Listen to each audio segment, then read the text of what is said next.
It's Monday, and you know what that means. It's IndyCar Night in America. Hello again, everybody.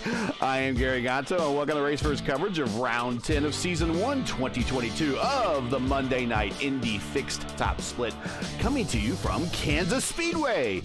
Joining me again for expert analysis in the booth from the NHR eSports team in the Lionheart IndyCar Series is Stephen Larkamp. Stephen, these 1.5-mile intermediate cookie-cutter tracks seem to personify IndyCar racing excitement. Should we expect nothing less tonight? I would say we definitely will be expecting a big pack race here tonight. It's going to be a lot of excitement, kind of akin to what we've seen at tracks like Chicagoland Speedway back in the past.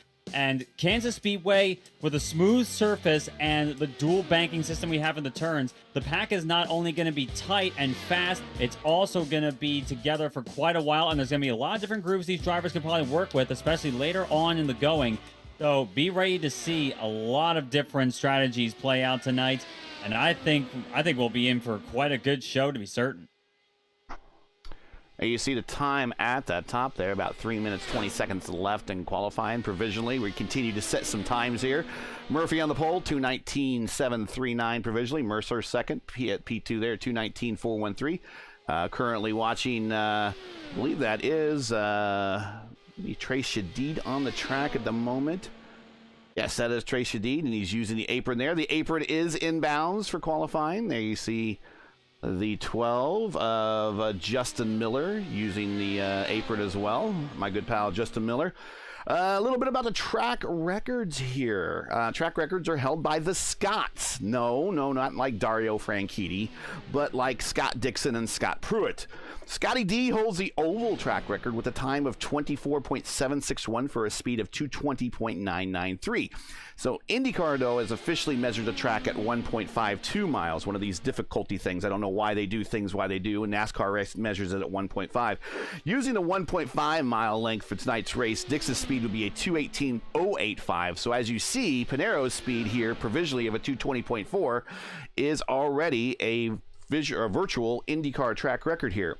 Scott Pruitt, even though we're not running it, holds the track record for the infield road course. So all in all, Chip Ganassi owns 4 IndyCar wins here, and the road and oval course single lap records, and the road and oval course race records here at Kansas.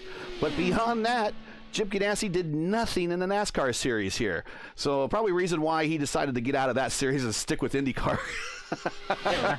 The career IndyCar leaders, victory leaders here are a 2008 Indy 500 winner and 6-time IndyCar Series champion Scott Dixon, of course, and 2-time Indy 500 winner and 2005 IndyCar Series champion, the late Dan Weldon. Each had 2 here.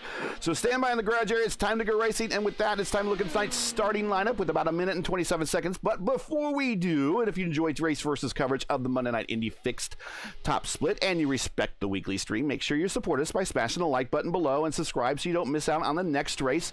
We got one more race to go this season. Next week we do go to Watkins Glen to round out this particular season, and we will crown a champion next Monday night for Championship Monday. So with that said, let's get into it at Kansas here with about 1 minute left. And Franzoni is now on the pole with a 2:20.451 provisionally. Pinero P2 2:20.402. Will Height in a new team this week, driving for Indy Alliance Racing in a purple and white car, which I'm sure we'll see plenty of tonight. 2:20.308. Eckert P4 2:20.224, and PDF is still in the points championship, but not by much. It's going to be really down to 2 guys right now. It's going to be Pinero and Will Height to decide it here this season. Francis, though, is P5 2:20.164. Looking at the lap times right now, we look at the difference in speed here is not all that big at all. The field is incredibly tight as we expected. Franzoni, of course, on the pole. Lap time-wise, is a 24.961. And you go back down to 6th place, Vitor A. Tonini's number 14 machine with a 24.996. That is 3/100ths of a second separating the top 6. And within the same tenth of each other, you have to go all the way down to 14th place, Trace Shadid, to find someone outside a tenth of a second of the pole sitter. This is going to be a very close showing here tonight. And let's get into it. You said it. Let's get into this right away. as we are now gridding up for tonight's race. We're looking at 75 laps. That's a typical distance here on these 1.25-mile tracks that we do. We'll be looking at a lot of top speeds because, of course, these are big speed ovals. We'll want to know what those are. Time doesn't really matter so much on ovals as it does on road courses. So we'll be keeping you abreast of who is doing what in speed category, as well as keeping an eye on the closest battles on the racetrack. Let's get tonight's starting grid here from Kansas. And go right ahead, Mr. Steven. It's all you, man. Go ahead and call out the starting lineup. The pole, as we mentioned, the 13 of Rodrigo Franzoni, and alongside him, only 6/1000ths of a second slower, is Adriano Pinero in the number 2, one of the top contenders for the championship. On row number 2, the championship leader, no less, Chris Wilhite's number 2 machine, his first race for Indy Alliance, rolls off P3, alongside the 22 of Rafael Eckert. Pablo Diaz-Francis rolls off 5th, and that number 4 alongside the 14 of Vitor Tonini. Dakota DeMeg, our old friend, starts off 7th, alongside another old friend of ours, no less, Thomas Geisler, numbers 8 and 6. TJ Mayshaw in the number 3 rolls off 9th, alongside the 17 of Beto Sousa, rounding out the top 10. The driver with one of my favorite names in the series, Gaetano Papalardo, rolls off 11th in his number 10, alongside the 9 of Mark Murphy. Adriano Fraporti in the number 7 starts 13th. He's got some work to do, alongside Trey Shadid, also with some work to do as well in the number 5. Bruno Romanzini's number 23 starts 15th, alongside the 12 of Matthew Mercer. Guillermo Parkel in the number 11 starts 17th, alongside the 20 of Masato Shimizu. Gil Ribeiro in the 21 starts 19th, and rounding out the top 20 will be our friend Justin Miller in the 16. Daniel Rafero in the 18 starts 21st, alongside Justin Dore, who had a good run at Kentucky last time out before strategy worked against him. He starts 22nd. And shotgun on the field, the only driver to not post a qualifying time, the 15 machine of Alan Morea. I don't think it's really going to matter. We'll probably see him up mid-pack or higher within 10 laps anyways, because the draft is going to play a factor here. As you called it in the opener, it's probably going to be a bit of a pack race. So sit back, relax. Actually, you know what? You might have strap yourself in on this one, because we are looking at possibly one of the better races of the season. We haven't really had a lot of grid races, or excuse me, pack races this season. This might be one of the few that we will actually get to see. But get ready. We're getting ready to go racing, and calling the opening lap is Steven Larkamp. Pace car ready to bring him down. Franzoni eager to get things going, no doubt about it. We're in for some great pack racing here tonight. Pace car is off. They're holding it. Franzoni gets on the throttle. Green flag flies. We are underway in Kansas. And a good start, of course, for Franzoni. He better savor it while he can, because Pinero tucks in behind him. He's gotten ahead of Wilhite, who meanwhile has Rafael Eckert and Pablo Diaz-Francis going side by side for 4th. Tonini looking to the low side as well for a top 5 spot on Eckert, getting shuffled up to that high line there.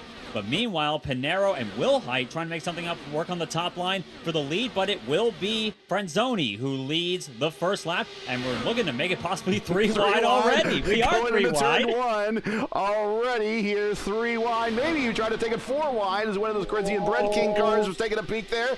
Everyone wisely sticks it back in line. We're still 2 wide going down the backstretch in the turns 3 and 4. On the outside, that new IAR livery of Chris Wilhite, your championship Division 1 championship points leader, is right there. They're your main 2 points leaders right there on the top and bottom right there. There's Pinero and your points champion, or your points leader, Wilhite, at the moment, as they're fighting it out. Whoa, staking it down right to the bottom. Pinero is making no choice that that hole was going to be filled by his car.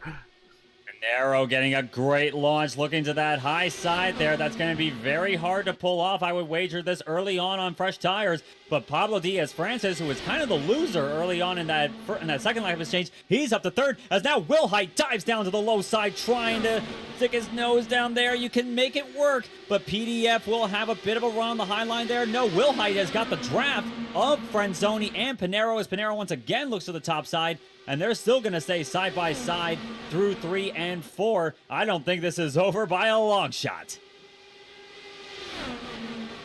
And Pinero, once again, looking to that top side once more. It's really hard to get the run here, especially when everyone's on even footing with tires this early on in the race. We're only working lap number 5 here.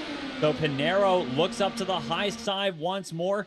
And with the way this track is, as smooth as it is and as wide as the corners are, you can pretty much pick whichever line you please and try to make something work of it. It's going to be really easy to be able to run those lines and not worry too terribly much. Arrow push as Francis once again looks and shoots down to the low side on Chris Wilhite. He clears him, but Wilhite coming back on the top side once more. So far, the IRL line is holding true here in Kansas. The IRL line is otherwise the line right on the white line all the way around the bottom of the racetrack. Pinero trying to make that top line work, trying to get a sniff of the draft, and just enough to pull his car around to clear Franzoni, not being able to do it. We're tight in the back there as we're continuing down the backstretch here, and we are just in the opening laps. Thanks for joining us. PDF with a bit of a chop there on Wilhite, cutting off his arrow a little bit. Wilhite once again gets the draft. He looks down to the low side in 3 and 4. Meanwhile, Pinero and Franzoni still trying to go about their own business. But I'm looking behind them. Rafael Eckert and Thomas Geisler are looking to make themselves known here. And Eckert looking to the high side on Pablo Diaz-Francis. With the dual banking system we've got here at Kansas, you can definitely make a run work here. It's a bit higher banked on the high side than it is on the low side. So Eckert, especially on more worn out tires as he's trying to look to the high side there, almost gets chopped off once more by Francis. But I can imagine that high line is going to be coming into greater and greater effect as this race goes on. Top 10 covered by 1.2 seconds. Amazing how close pack racing can be in IndyCar competition. And Kansas Speedway, one of the best tracks for that, alongside the likes of Chicagoland Speedway. I can draw a lot of similarities, except for the fact that the track surface here is admittedly a lot smoother than Chicagoland. But which is amazing. The winters are pretty bad in both locations. This is true.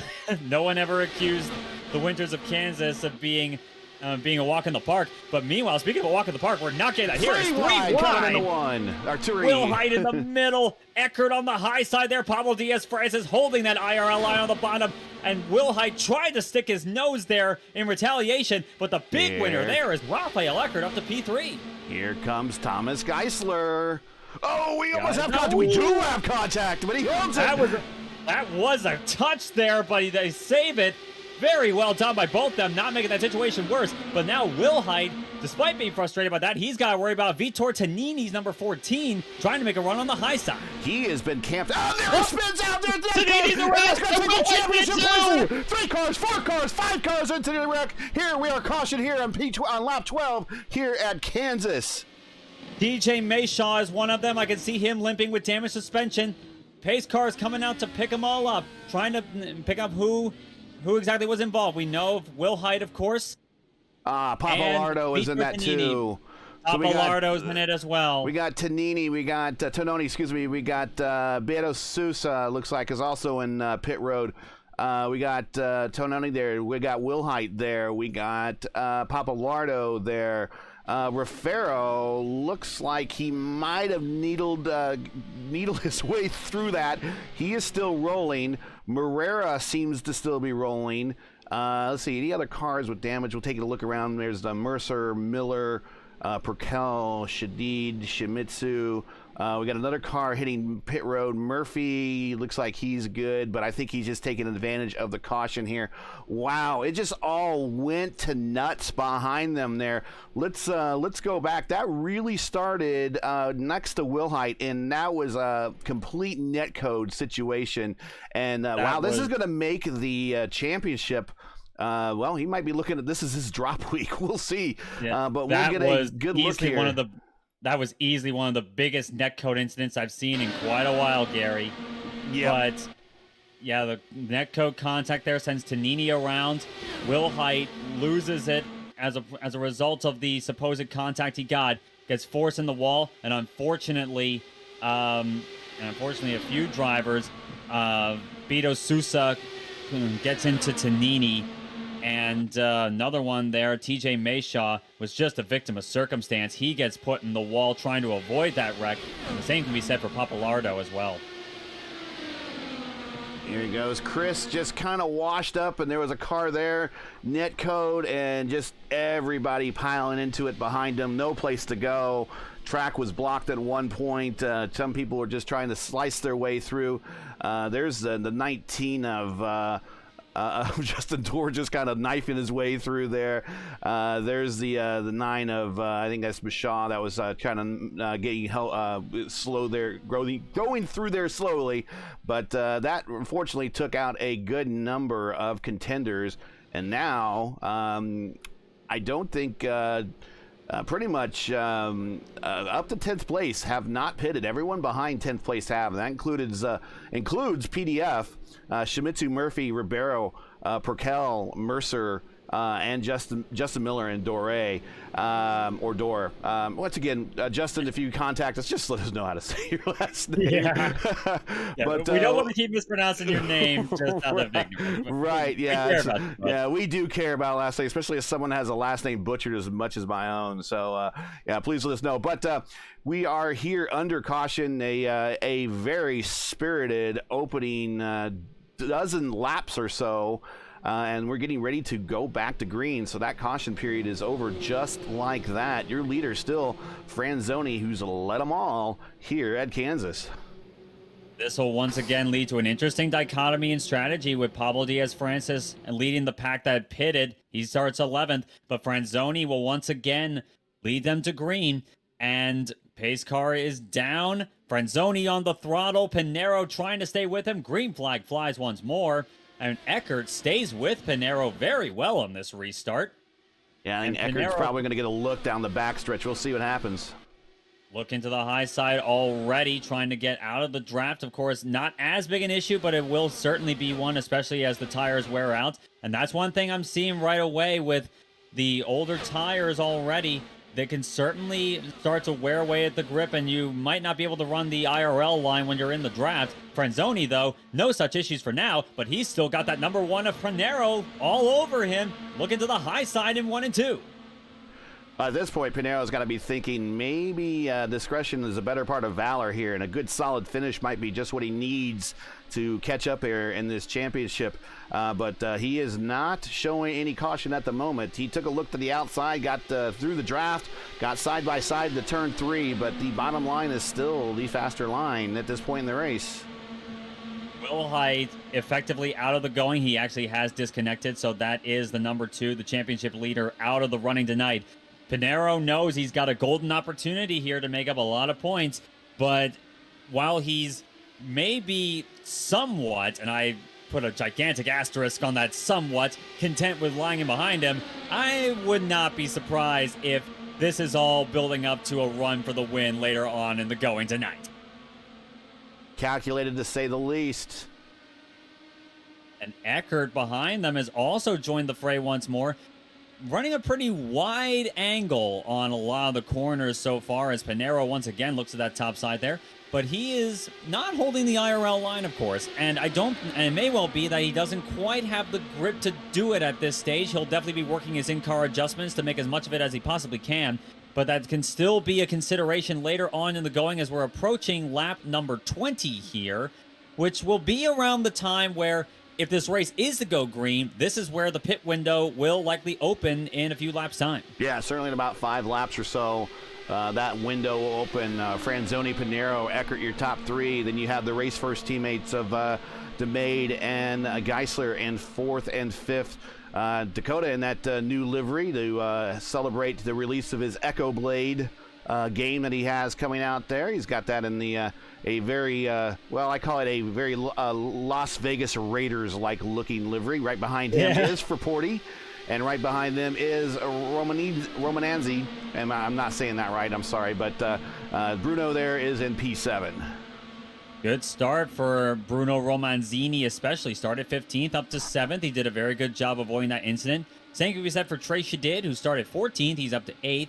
And for Porty, who started 13th, is up to 6th. So a lot of the guys that I mentioned before that have to make up a lot of time on this, they have certainly done so very, very well so far. And unlike Atlanta, we were at a couple of weeks ago, it's definitely easier here to make up track position than you would at Hot Atlanta for certain. Yeah, that's a kind of a used up surface there in Atlanta that doesn't really like long runs. Here, that doesn't seem to be much of an issue. Of course, Atlanta will be getting a new surface here soon. We'll get a chance to see what the Indy cars will look like on that circuit. Car down low. They're able to get around that slower traffic. Nice and easy so far. There is Thomas Geisler at P4. It's TJ Mayshaw trying to salvage whatever he can, running 19th, one lap down, and with no side pod on the left-hand side of that number 3 machine. So, valiant effort to salvage to salvage what he possibly can out of this race. He's just going to be praying for more wrecks of that ilk to happen, and you never know how things turn out here. And with as good racing as we get here, it can either be really good or it could well end up being a wreck fest. But we've kept it pretty good so far. That one incident notwithstanding, I will admit. Riding along with our current Division 1 second place in the points driver, Pinero looking on the outside going to turn 1. There you see down low, there's your leader, Franzoni. If you see in the rearview mirror there on the right side, you'll see the nose of Rafael Eckert there as they are down low along the dotted line there for the backstretch. At some point, and we've said this before, if that door gets open where these cars can't quite hold that white line, but they still want to run it, and that door becomes open, I would not be surprised to see Pinero stick the nose down there and get it in there, because once he gets the nose there, it's going to be up to Franzoni not to come down and try to race him clean. And right now, last time we saw that happen in this series, and I forget who a couple drivers were, there was a big wreck at the end. Actually, it was Vegas, and actually Pinero was the beneficiary of that. Indeed he was, and Pinero probably has that in the back of his mind somewhere as he's considering all this. And this is certainly the kind of racing where if the driver in the lead gives an inch on the low side, the guy behind will take a mile if he is bold enough to do so, especially towards the end of the race where there really is no holds barred going for the win. We are looking out the rear wing of Pinero, back 2, where you see Eckert in P3, Thomas Geisler in P4, Dakota the Mid just back there a little bit further in the black car in P5. That is your top 5 at the moment. 28 of 75 are in the books. Thanks for joining us tonight. We got one caution already. Well, hopefully that's the last one. The pit window is getting close to opening for the top 10 who have not stopped so far. And this is an interesting thing to look at because I'm looking at the leaders amongst the drivers that have come onto pit road on that caution. Pablo Diaz-Francis is still running in 10th place. He has not been able to make up much track position at the moment. And unfortunately, his strategy will have to bank perhaps a bit on fuel saving if possible, especially if we don't get cautions. But more than anything else, he will want another caution, maybe 2, to come out in order to save fuel to get to the end of this race. If this goes green all the way, I don't see much promise for a good result for PDF, as he actually gets by Alan Morea behind him, who has made a fantastic start in his own right. He started dead last in this field. Yeah, I told you that he would be starting last because of the drafts here. He would probably get up to mid-pack relatively quickly, and that's exactly what happened. A lot of smoke coming off of turn 4 there. Looks like someone might have hit pit road a little bit quicker than they wanted. But we are now in that pit window where we might see several drivers start making the dive off. Also, these drivers are 31 laps on their this current stint with these tires on these cars. We're already starting to see them spread out a little bit. We're seeing gaps of 2/10, 2/10, 6/10, 3/10, 3/10, 4/10. So we're starting to see a lot of uniform distances between these cars, and that normally says that the tires are wearing off and that they're unable to really keep the pack racing aspect of this racing underway because the aero push just simply won't allow the cars to stick there. So they'll probably be wanting to hit pit road here at some point and get those new set of tires thrown on the car. Remember, they only have 3 sets of tires. They have one they start the race on that they're currently on. These guys are all right now, and 2 sets in the pits. Everyone that stopped at that caution at lap 12 or so, they have 1 set left as everyone changed tires that time around. Here we come around. The slower vehicle of TJ Mashaw once again staying out of the way. Seems to be clear of everybody. And the top 3 have cleared him pretty cleanly, and they have set sail for turns 3 and 4, coming to lap 34 of 75, almost at the halfway point. That's one thing I noticed with the making their way around that lap machine of TJ Mashaw, that that the way the tires are wearing in, especially on Pinero behind him, he didn't have the momentum to be able to get up to the back of Franzoni and make a dive down the inside when that gap was open. So it's saying to me that they may be able to stay close to him, but it's not going to be enough to be able to get him as big a run as he possibly can if he was on fresh tires. As we now approach the halfway mark, as you said, this is going to be a lot of things they're going to be considering. Like, do I come in now? Do I perhaps get fresh rubber and try to make up time on the pit stop cycle while the other guys stay out? There's going to be a lot of guesswork that needs to be done here, and a lot of strategies at this stage of the game, especially if we go green all the way. I think a lot of them could work out or not work out. And it all depends on execution. Trace Shadid at the P8 around PDF. PDF now back to 9th, right in front of Gil Ribeiro, who is up 9 spots since the start of his race. Looking at a pretty good battle here right now. We'll start led by Thomas Geisler. This battle for 4th, 5th, 6th, and 7th among the tightest on the racetrack so far. For Porty, looking all over the rear of Dakota DeMay, trying to make a run for P5 here. The two teammates, of course, running very solid 4th and 5th, Geisler and DeMay. For Porty, meanwhile, it looks to me like we're getting to that point where it's very hard to make passes work, especially in the draft there, as DeMay looks to the high line there for Porty, trying to run the low side here. But for Porty, I'm looking and seeing he's not able to hold the bottom there. He's not able to hold the white line all the way around this track. But he's still looking to make a solid run of it. But DeMay seems like every time he does, he gets the run he needs, not to pull away from Porty per se. Just to maintain, yeah. Just enough to maintain the position. There for Porty, following him through turns 3 and 4 up high into the quad-oval area, tri-oval area. Actually, the Bay pulled on him right there, so he actually put some distance between himself and his attacker at the moment. Looking at gaps already, that Franzoni and Pinero, they're still running pretty much in lockstep with each other. Pinero still hounding the back of that number 13 machine, who has led since the drop of the green. But Rafael Eckert, on that last lap, he's dropped back to a fair bit from before. He actually gained time on that last lap. He's now 0.5 of a second back as Eckert runs really up close to that wall, using that higher banking up on that high line there. But I'm not too entirely certain the line was intentional. But they have a 1.3 second gap back to Thomas Geisler back in 4th place. So this top 3 has certainly pulled out a gap, and it seems to me like it's a gap that they'll be able to maintain since they've broken the draft with the cars behind them. Geisler and DeMay, the only 2 cars in the top 5 to crack the 219 bracket. Current purple time on the racetrack, if I believe I'm following this right, is Trace Shadid with a 219.8. That is their fastest lap so far. For Porty getting around the maid. For Porty to the low side in 3 and 4. DeMay trying to get that momentum on the high line as before. But for Porty will clear him this time in 1 and 2. DeMay's going to be looking to get what momentum he can back. But now he's got the 23 of Bruno Romanzini to contend with. Yeah, these guys are begging to get this to this stop so they can get tires now.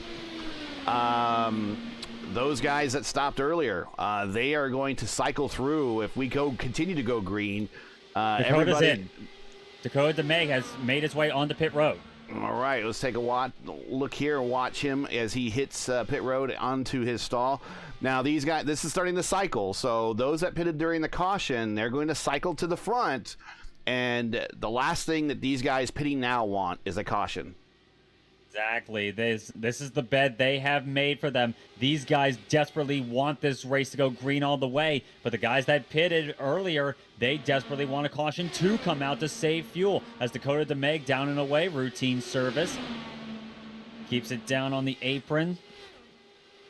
And this is one of those aprons where you can actually get up to quite considerable speed coming off of there. You don't have to worry too terribly much about the car possibly getting away from you. Yeah, it's got some grip to it as well, and it's not incredibly icy as some of the aprons we've seen before.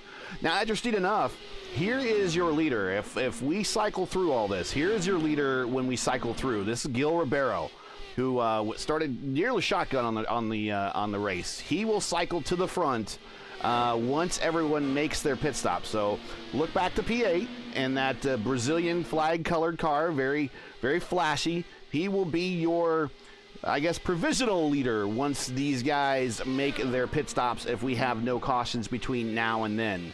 So keep an eye on him. Right now, we'll keep an eye at the front with your leaders, Franzoni, Pinero, Eckert. When will they make that turn down the pit road? They are now 46 laps into their current stint.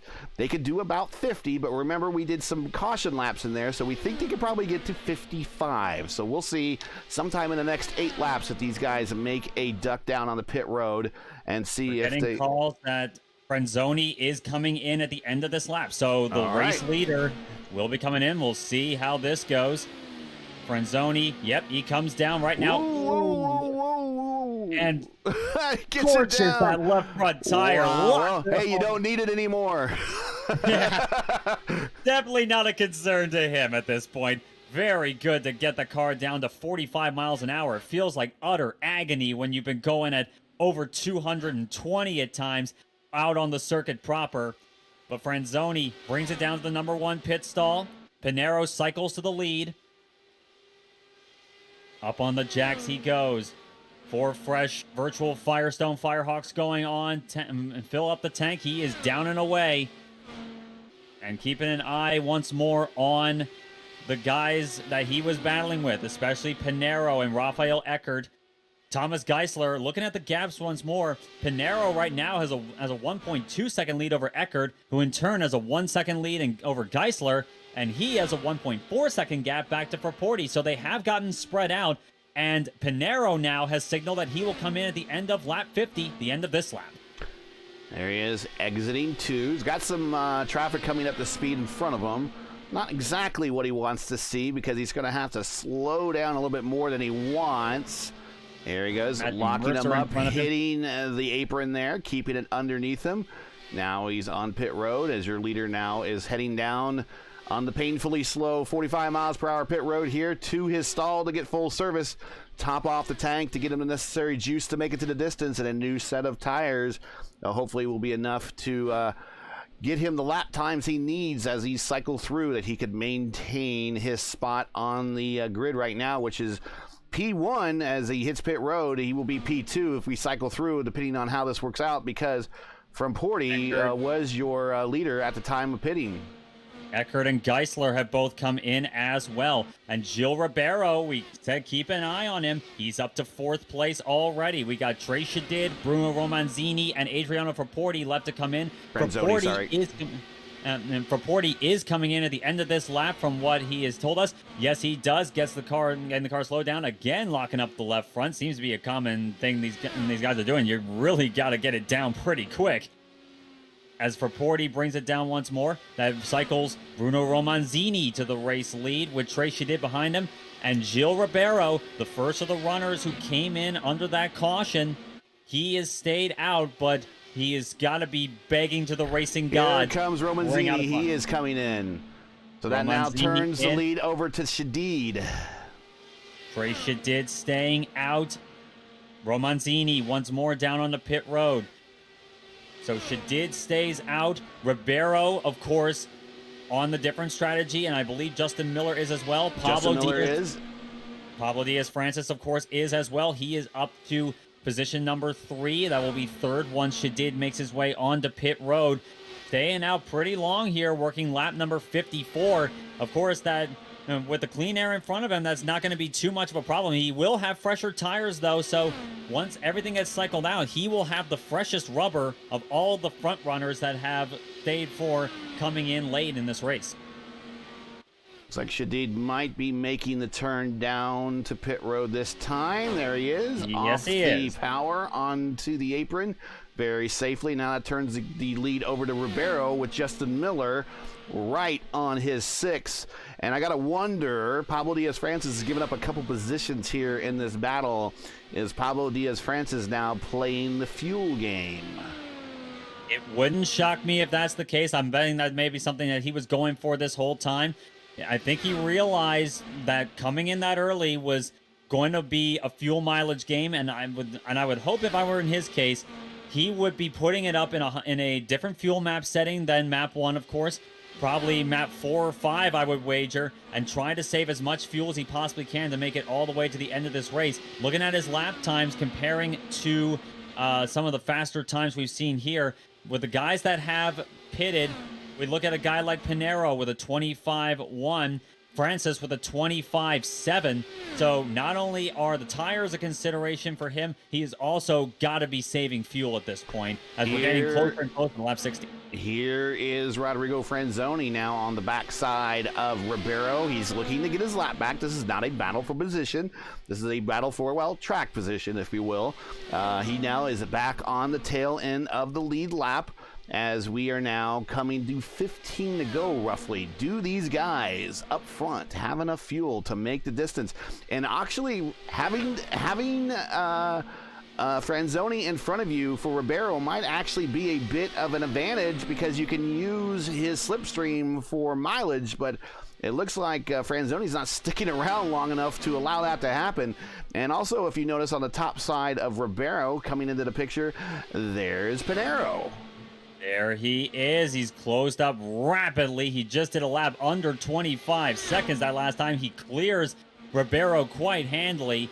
And this is a big question mark for me right now. Not only will they be able to make it on fuel, but with Franzoni and Pinero getting by them and putting in rapid lap times as they are, will those two have the pace to just catch them on raw speed at this point? That could well be a consideration. Pinero, purple lap, 222.490. I'm sure the draft had a lot to do with that, but he is the man on the move at the moment. Number of cars in the 220 range. Geisler, 220.5. Franzoni, 221.9. Further down, Perquel, 220.3. Those are the cars in the 220 range that are definitely got it wound up here for the closing laps here at Kansas. Remember, next week is the last week in the championship. We're moving to Watkins Glen, so we're going to end up at the wild card race on the road course. This is the last oval of the season, so these guys that are the oval meisters are trying to make Ribeiro haste. is pitting. Ribeiro is going to pit. He's called in that he's going to be coming into the pits this lap, and actually the correction on something we have a week before Watkins Glen, we're going to be at Pocono next week. Pocono, that's right. So they Ribeiro! That's a speeding penalty for certain for Gilles Ribeiro. A penalty right there. That turns the lead over now to Justin Miller. That's right. We go to Pocono next week and then the wild card here at Watkins Glen. So these oval meisters definitely want to get these races out of the way before having to go to the wild card race to wrap this season up at Watkins Glen. There we see Justin Miller, good friend of mine, driven for me, actually gave me my first team win as a team owner, ironically in a truck, not an IndyCar, but a truck. But Pablo Diaz-Francis is in too. Pablo so Diaz-Francis, think he'll definitely not make it. So Miller, I think, will not be able to make it either. So well, he's good. I mean, at this point, just stay out as long as you can. Yeah, certainly. And here's Miller. Miller is in. And so this is going to turn the lead over to Franzoni and Pinero, who are now side by side going through turns 1 and 2 when we were right back where we were about 25 laps ago. And I can confirm Ribeiro is still on pit road. He's certainly got a penalty for unsafe pit entrance, maybe too fast entering as well. So heartbreak, no doubt, for Gilles Ribeiro, even though, and to go on top of the fact that the strategy did not quite work out for him there. But that will turn the lead back into a battle between the two protagonists we've seen all night long, Rodrigo Franzoni and Adriano Pinero. And as we get closer and closer to the end of this race, we're going to be having 10 laps to go here this time by.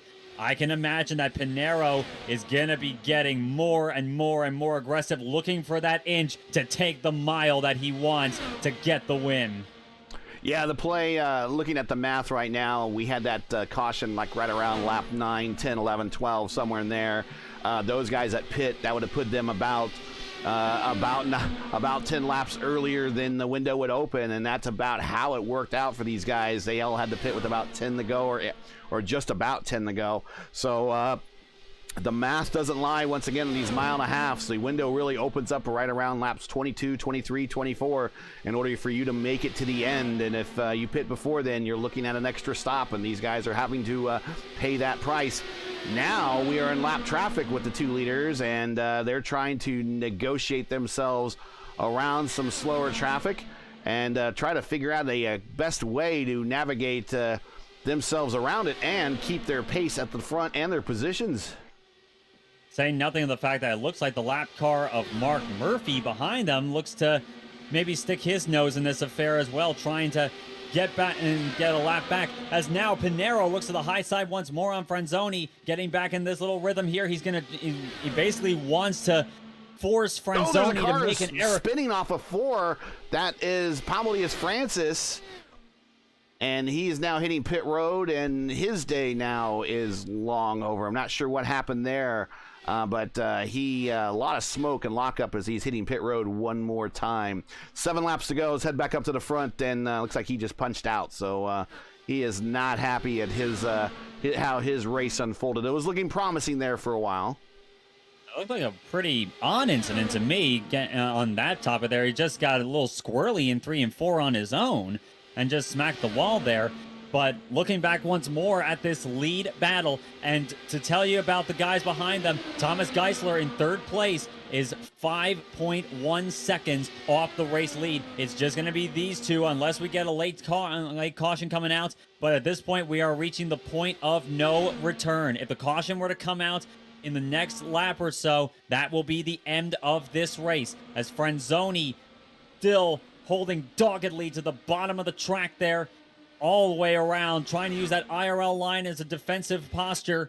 It certainly worked out well for him right now, but Pinero is going to try everything in the book to try and open up the gap on the low side there. And with Franzoni, I'm seeing he's leaving the bottom open a tiny bit on the exit of 4. So if Pinero sees that, I think that may well be what he's going to try and go for. There he goes. He goes across over right there. That's what I said. Oh, and he couldn't quite get it. Pinero backed out there. It looked like he didn't want to go for it right then and there. We're coming to 3 laps to go. Can Franzoni hold on to that low line and hold off Pinero for as long as he can get the win? And Franzoni trying to force him up high there a little bit on the entry to 1. Not leaving him no time to be able to take advantage of that low line there once more, as Pinero once again forced out to the high side in 3 and 4. We're going to be coming to 2 laps to go at Kansas Speedway, as Pinero looking every possible way he can. Could he possibly even use the apron on the front straightaway on the last lap as a final lunge if this all doesn't work out for him, I wonder. But Franzoni trying to hold the bottom line still. Pinero with the launch coming off of 2. Looking to the high side. In 3 and 4, I don't think he'll be able to get the momentum this time, but he'll have one more shot at it. Looking down low. Not quite enough right there at that point. White flag in the air. Last lap at Kansas. Will Pinero make that bold move we expect? Try to cut down, see if that opens the bottom up. Can't quite hold it there, but he's going to get to the gearbox. Going to take a look to the outside. I don't think he's going to have the power to make it around. Side by side in the 3. He's going to undercut. He's going to use the apron coming to the start-finish line. We shall see. Here we come to the apron. And not enough. Franzoni wins. He tried He tried to use the banking and the apron to get a little extra momentum and was not able to pull it off. So close. And let's see if we can't maybe get a better angle of what that finish looked like at the line for you, just to kind of show you how close it was. 0.046 is what we're showing with the timing and scoring. But here is the blimp cam, and well, there you go. That's about a half a car, maybe 3/4 of a car. You probably see Pinero's front tires are almost equal with Franzoni's rear tires. So pretty much an entire car length he managed to get the win there. But it looked a lot closer at speed, I'll give you that. No doubt about that. It looked a lot closer there. But close only counts in horseshoes and hand grenades here in IndyCar competition. The win tonight, and a very solid performance, and very disciplined, a very disciplined performance overall for Rodrigo Franzoni. A fantastic drive for him tonight, and gets a pole position and a win here on the Monday night broadcast. Well done to him. Yeah, great drive by everybody, other than that little caution there at about lap 12 or so that kind of took out a quarter of the field, give or take. But after that, everyone kind of calmed down. Got some different people to lead some laps as they cycled through the pit stops and everything. But I think it was a good show here for probably the last pack race of the season before we move on to the next season, which will begin here in about 3 or 4 weeks. But next week, like we said, they're going to Pocono. So let's take a look at the final stats and the final results for tonight's race. Rodrigo Franzoni pretty much led them all when he was not off cycle. When he was off cycle, of course, we had a couple other drivers that got a chance to lead some laps, but Franzoni, when the green was going and it was time to be up front, he was the man up front when he needed to be. P1, Adriano Pinheiro is going to gain some major positions in the Division I championship. Not positions, but probably valuable points on Chris Wilhite, who had an incident early on in the race in the first 12 laps or so. That's going to be costly. We'll see if maybe he answers another call later this week and decides to try to audit this race out. We'll see. But Pinheiro with a P2. Thomas Geisler, very quiet, but a very consistent P3. He is in the top 10 of the Division I championship. This is going to bode well for him. Dakota DeMade, very quiet, very consistent P4. Adriano Forporti, P5. Rafael Eckert, P6. Romanzini, P7. Miller comes up from well in the rear, up 12 spots to finish 8th. Mercer, 9th. Shadid, 10th. Dorr, 11th. Paquel, 12th. Raffaero, 13th. Murphy, 14th. And Morera, 15th. Going on to the next page here, some of the folks that had a bit of a tougher day. If my overlays will answer me. There we go. Ribeiro was leading some laps, but unfortunately got himself a pit road penalty. Pablo Diaz-Francis might have had contact with the turn 3 and 4 wall, and that kind of ended his day as he hit pit road. His 17th, Shimizu 18th, Mashaw was involved in the wreck and ran around the racetrack, wounded a little bit, trying to salvage as many points as he can and finishes 19th.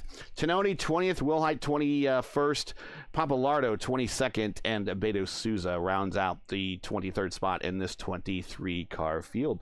Let's see if there's anybody in the interview room. Well, of course, we know Dakota's there. We'll bring him up because we don't have a lot to talk, but we'll bring up Thomas Geisler up into the booth. Hey, Thomas, how you doing? One of the best finishes on the top split broadcast this year, P3. Didn't really have a shot at the win. They were well out in front of you, but got to have a pretty impressive, pretty happy with the way this race ended up for you, though. Yeah, hi, Gary. Yeah, I'm pretty happy with the result. Yeah, indeed. I think it's my best race in the broadcast. Yeah. Usually I'm not very good in the first race, but that was okay. No, that was good. It went over pretty fast, and yeah, I was just waiting as long as I could to go into the pits because I thought something must happen, some caution, but no caution came out. And yeah, it was a pretty good race for me and also for Dakota. Finally, a good team result. Also, we don't have teams here, but of course we race together. Yep, and not the only guys out there that have a team. Of course, having a teammate is a bit of an advantage out here. So next week we're going on to Pocono, which is another track that you're pretty good at. Are you looking forward to Pocono? I hope so. Yeah, I'm looking forward. The last oval race this season. So I'm looking forward to it. And if it will be P3 again, I would be pretty happy. Shout outs, anyone you can say hi to? Because I know it's late there in Germany. You probably want to get going to bed here soon. Yeah, I will go soon. Shout outs to Raceverse again. To my teammate Dakota. That was a good race today. And Sunset Arctic Games also. Thanks again. He made my livery. I want to say again, I still like it very much. And yeah, you for broadcasting. And all the guys who made it a good race. All right, well, there you go. Well, we will see you next week. Congratulations on that P3, and we'll see if the repeat of it next week. Okay, thanks. Good night. Bye-bye. Good night. And I'll go ahead and bring up Dakota here. All right, we'll bring you up, Dakota. No one else wanted to show up, so 4th place is good enough to get you into the interview. No one else did. You got no one else. So much like your teammate with Thomas there, you guys were in contention for a good finish, just not the win there. You guys kind of rode it out. Still. Despite how the number of ways that we know that these races can go, especially it was a pack race and we did have a pack incident at one point in the race, to able to survive and break out of it and get a top 5 out of it, still got to feel pretty good at the end of the day. Yes, I'm totally happy. I got no complaints. I couldn't figure out the bars. It was such an odd transition at the top seam of the track where the progressive banking is that I couldn't quite figure it out. And but I mean, luckily I was just able to hang up front and just keep it there. So I got no complaints. And that undercut gamble really paid off for once. So I'm extremely happy about that. Yeah, you hit pit road a good 10 laps or so earlier before anybody else, and that really seemed to pay off. I'm surprised no one even bothered to really kind of copy you on it. They just kind of waited till their tanks ran out, and you have the short fill with the fresher tires, and were able to gain yourselves at least 1 position, maybe 2. I know right there as you hit pit road, you were kind of struggling with tires, so it was probably a opportune time to stop anyways, but I'm surprised really no one else took advantage of how powerful that stopping early would be over those that stopped late. Yeah, it was a good move for sure. And then coming out, I just had a bunch of clean air, so that really helped too. And I put about just 5 seconds alone on for Porty, so that was big. So you just sent me a picture. It says Thomas and I survived, and it was Brazil. This is the clubs: Brazil, Germany, Indiana, Brazil. So I like how it's very diverse. It's great how diverse it is. But that being said, it is IndyCar, and Indy is in the name, and there's only 2 Hoosiers in this field. So, I mean, I enjoy how diverse it is, but I mean, I still want to see more hometown representation. You know what I mean? Well, if you've ever made the trip to Terre Haute on I-70 out of Indianapolis, there is Brazil, Indiana. It's spelled Brazil, but they say Brazil. So yes. maybe some of these guys are actually from Brazil outside of Terre Haute. We don't know. Okay. Okay, good point. But yeah, that's right. The Brazilians kind of dominated the day, followed by Germany, Indiana, and I think the other Indiana driver there was Justin Miller in P8.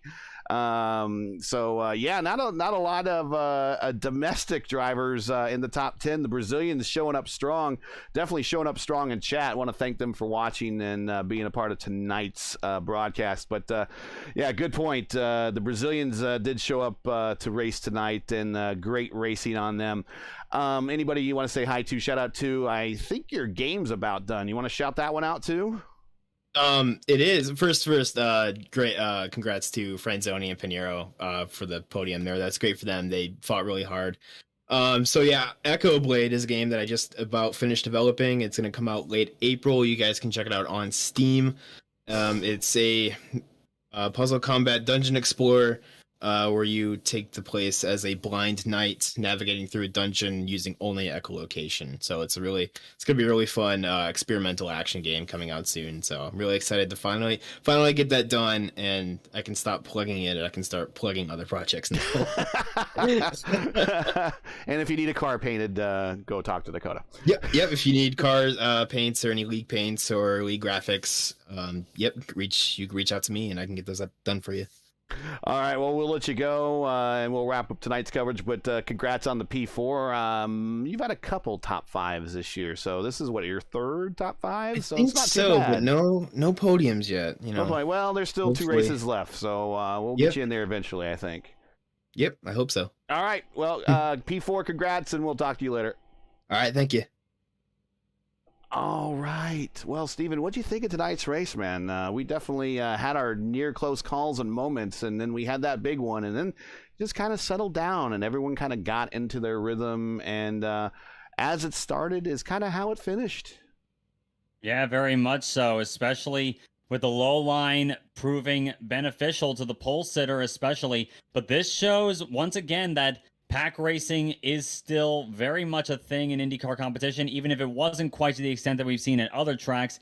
But Kansas Speedway once again puts on a great show for running in close proximity to each other and giving a lot of drivers that had a rough time in qualifying. They really can show that they were down there for the wrong reasons, and they move up the field pretty convincingly. I think that was once again a show that IndyCar competition is as close and competitive as it ever has been. Yeah, I think iRacing as a service is promoting these races, especially holding them during the day hours with a hotter track, to be little packy, but then allowing the skill of the drivers to allow themselves to kind of pull away and break away, and it's not a whole pack race the entire time.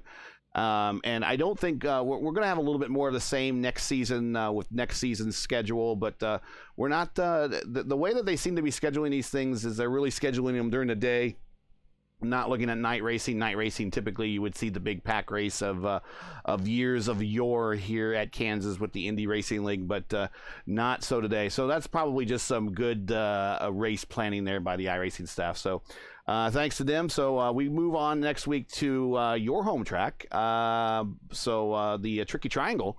So what are you thinking for next week as we're moving on to the Tricky Triangle, the last oval of the season? What are these guys going to bring? Are we expecting some maybe some last-minute panicking by these oval drivers to try to get that best finish out of the way before moving on to the wild card road course at Watkins Glen to wrap the season up? Pocono, the best oval track in the entire world. No, I'm not blinded by my home track bias.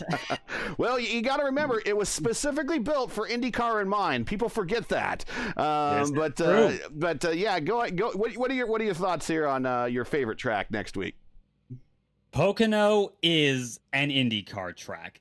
It's right there in its intended purpose, and Pocono will certainly bring out very good driving skill to the top of the board here, and it may well be, even if the track has three corners that are very different from each other, you'll still see some close side-by-side racing. We've seen it in IndyCar competition in real life. We can certainly see it here in the fixed series, and I would imagine that, especially in a situation that a few guys would want to make up points positions. I'm looking at a few drivers in particular from tonight here. Probably Chris Wilhite might be one of them, unless he can make up ground throughout the week. But he will definitely want to make up a lot of ground, and I think a lot of people may be getting a bit desperate for that oval win, like you said. And Pocono can bring out a lot of unexpected winners, but can also bring out the best of the best in a lot of drivers. Yeah, disappointing IAR debut there for Wilhite. So I'm guessing he's going to be lining up for here the 9:15 show or the 11:15 show to kind of audit this this result out. Wouldn't shock me either. We'll see how that works out as we get closer to next week. We'll update you on the points as we go into next week's show.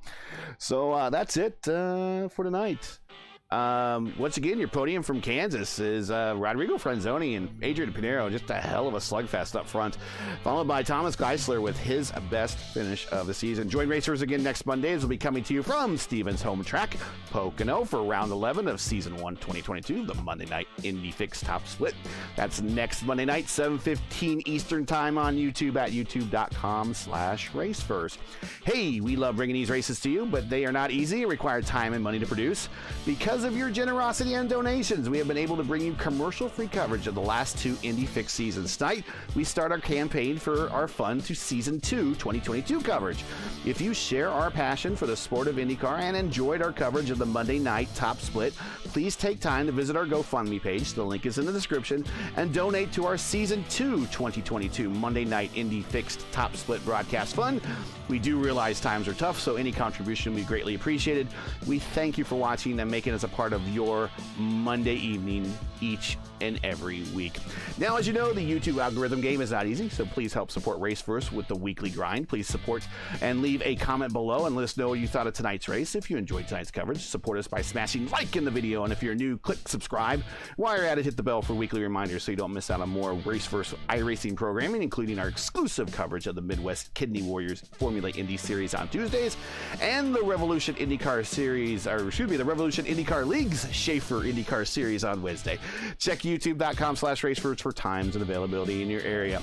For business inquiries and to learn more about what we do, RaceFirst and what we do, visit racefirst.com or follow us on Twitter. You can follow me, Gary Gotso, on Twitter at Gary Gotso. So for Stephen Larkamp, everyone at RaceFirst, I'm Gary saying all good night.